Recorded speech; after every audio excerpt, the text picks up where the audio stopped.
दशम स्कंद गोपलीला विंश अध्याय श्री शुकोवाच कहती व्यासंकर नंदन राजन सावधान खेलती श्रीराम श्रीहरि गुरुजे बने गले चली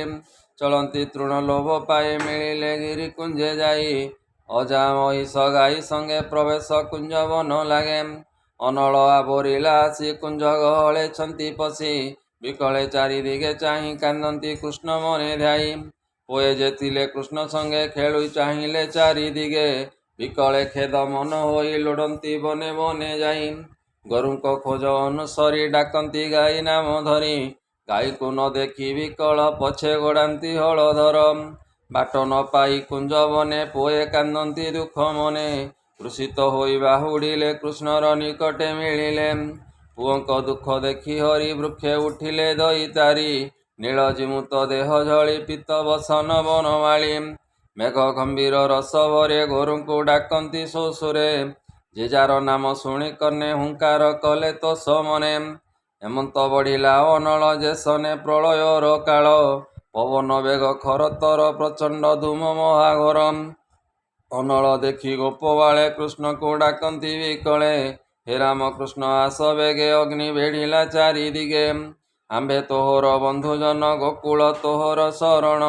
मुनि कहती शुण राये गोकुले कले हरिदये कहती जे जाहार मते चक्षु बुझबे निहसे शुणी लोचने कर देई कहती कृष्ण त्राही त्राही गोविंद जोग माया बळे अग्नि गिଳିले कंठ नाळे गोप कुमरे बेगे धाई मिलिले वट मूले जाई भांडीर तले चक्षु फेई सभये चारिदिग चाही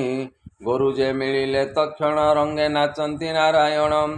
हरि को चाही गोप पुए गोपते भाड़ती थोकाए किए केवण देवताए जात होइछि नरदे अनेक संकट उतारिले यशोदा भाग्य जात कले हेमंते रवि अस्त काले गोविंद घेनी गोप बाळे गोपरे होइले प्रवेश वेणु शबद गीत रस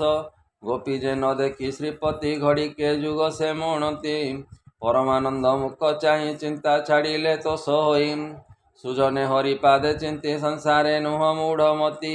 संपद स्वपन पराए चियाई चिंत देवराए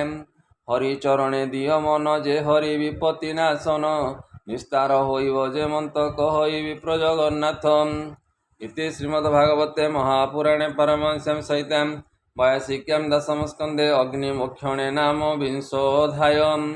बोलानंदे कवार हरि हरि बोल।